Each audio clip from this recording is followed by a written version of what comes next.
Ini penting saya utarakan. Ini dawuhnya Said Umar. Orang yang sekarang sedang kafir bisa saja orang ini nanti nyafaati kamu.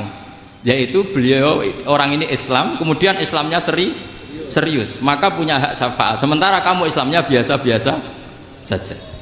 Itu masyhur kayak Sayyidina Umar. Sayyidina Umar Islam di hari itu langsung makomnya makom yang a'la, sehingga mengalahkan yang sudah Islam lebih lama. Karena Islamnya Umar itu menjadi izzatul Islam betul.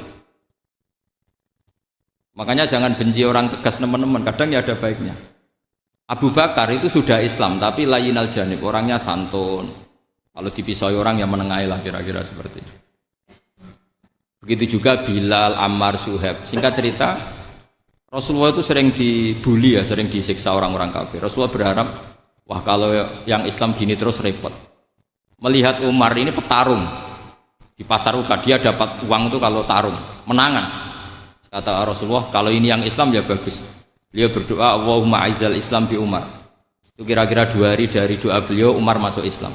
Itu pertama masuk Islam itu orang-orang kafir diparani. Kalau kamu ganggu Rasulullah Muhammad tak bunuh. Semenjak itu orang kafir yang gentenan sembunyi. Sehingga kata para mereka yang Islam selalu jaya mut aslama Umar, ketika Umar masuk Islam. Itu dalam 1 hari Islam itu Rasulullah sudah ngendikan Umar yang Islam sehari ini imannya kalau ditimbang separuh ahli dunia masih unggul sama Islamnya Umar. Nah bisa saja seperti itu. Jadi saya minta sama teman-teman yang mencintai ilmu, tidak tegas itu bagian dari ketegasan dalam ilmiah. Karena kita ini tidak mengendalikan dunia, tidak mengendalikan hidayat, hanya Allah piyambak yang ngasih hidayat. Maka sikap kita laisalaka minal amri syai'un aw yatuba alaihim aw yu'adzibahum. Rasulullah yang ahabul khalqi ilallah saja tidak boleh tegas karena semuanya potensi itu ada. Cuma kita tegas dalam kebenaran saja, tapi nggak perlu tegas dalam mengawal kebenaran. Kenapa demikian? Karena Islam ini agama yang akan dijaga Allah ila yaumil. Yang jaga Islam bukan PBNU, bukan PP Muhammadiyah, bukan kiai. Yang menjaga Islam namun Allah Subhanahu wa taala. Makanya Sayyidina Umar itu kalau disuruh mikir Islam itu nggak mau betul. Masyhur itu dalam tarikh. Umar mimpin itu sukses, banyak futuhat. Singkat cerita akhirnya orang tuh kelangenan, wah kalau Umar meninggal kayak apa. Sehingga Abdullah bin Umar setiap jalan-jalan tuh dibully. Kalau sekarang dibully, ya Abdullah bin Umar, bapak kamu itu gimana? Sudah sepuh mau meninggal kok tidak suksesi. Kalau saja ada orang penggembala kemudian meninggalkan kambingnya di hutan, kamu anggap orang yang mudoyik enggak, menyanyiakan kambing itu enggak? Ya iya kata Abdullah bin Umar. Apalagi amru hadil umat ini mau ditinggal gelanggang, nanti suatu saat Umar meninggal. Mbok yo suksesi supaya jelas.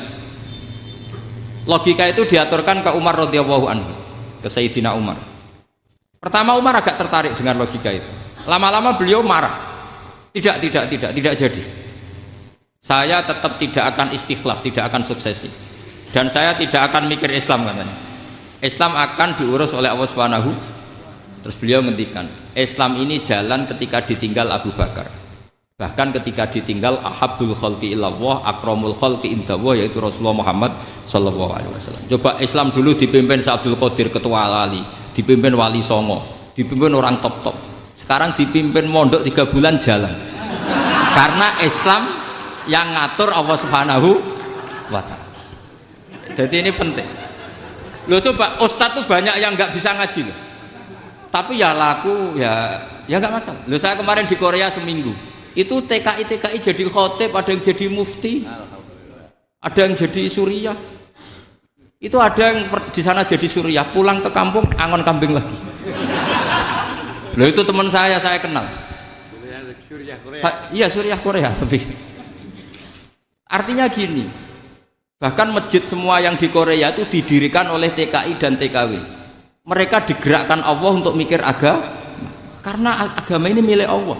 TKI saja mikir.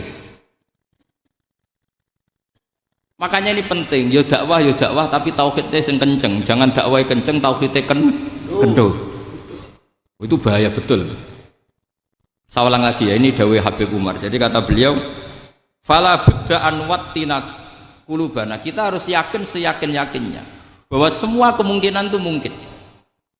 Makanya masyhur dalam tarikh ketika kafir Quraisy mau disiksa oleh para malaikat karena mereka sering menyakiti Nabi, kata Nabi gimana? Jangan. Saya berharap kalau bapaknya tidak mukmin, suatu saat anaknya mukmin. Masyhur dalam tarikh. Musuh Nabi besar siapa? Walid bin Mughirah.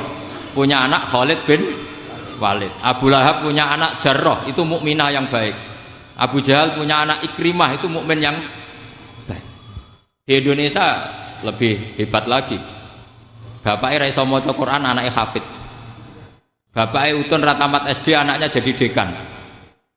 Di Indonesia banyak orang nggak siapa-siapa, anaknya jadi presiden, anaknya jadi menteri. Artinya jangan karena bapaknya kafir kamu nganggep anak turunnya pasti selalu kafir. Teori itu sudah salah zaman Rasulullah. Yaitu Walid akhirnya punya anak Khalid, Abu Lahab punya anak Darrah. Terus siapa? Abu Jahal punya anak siapa? Ini penting saya utarakan karena dakwah kalau terlalu semangat nanti kalau menghilangkan tauhid bahaya. Tetap innal huda.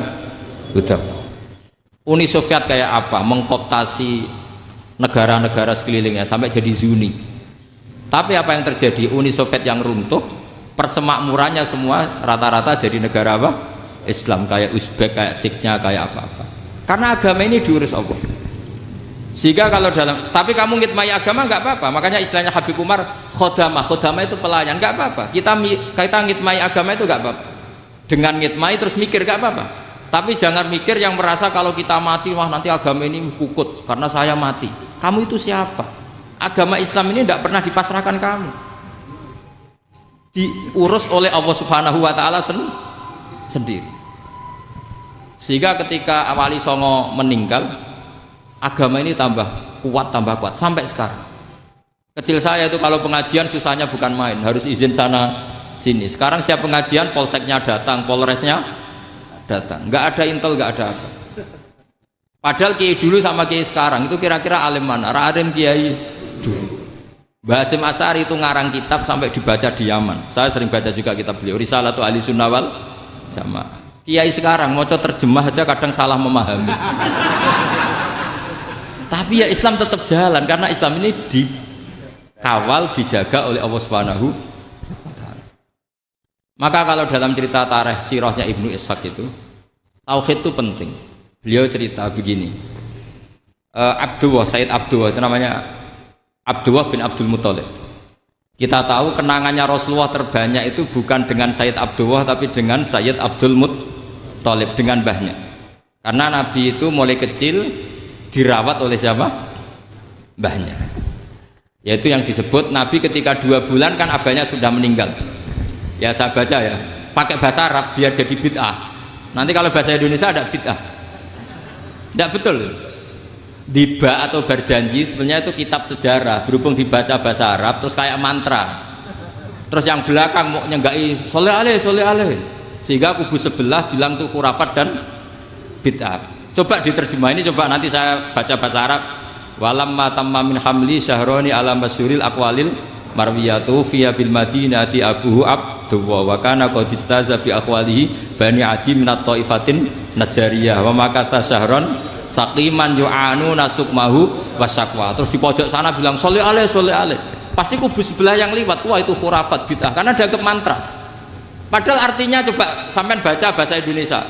Ketika hamil Rasulullah umur 2 bulan, abahnya meninggal di kota Abwa. Kota Abwa adalah kota keluarga besar ibunya Sayyid Abdullah. Kebetulan pas ke sana beliau sakit sampai 1 bulan dirawat.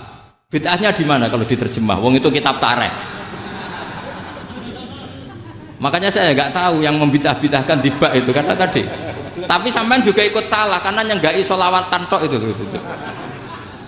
Jadi makanya saya bilang tadi kalau bahasa Arab bid'ah, kalau sudah terjemah tidak bid'ah karena kelihatan kalau itu hanya kitab tarikh. Loh, coba bid'ahnya di mana? Wa ba'du fa'aqulu wa Muhammad bin Abdullah bin Abdul Muthalib bin Hasyim. Itu kalau diterjemahkan, kamu harus tahu siapa nama Muhammad. Muhammad punya abah siapa? Rasulullah Muhammad Abdullah. Punya abah siapa? Abdul Mut. Punya abah siapa? Hasyim. Coba baca gitu di kubu sebelah. Oh iya. Berhubung baca bahasa Arab, wa ba'du faqul huwa Muhammad bin Abdullah bin Abdul Muttalib bin Arif.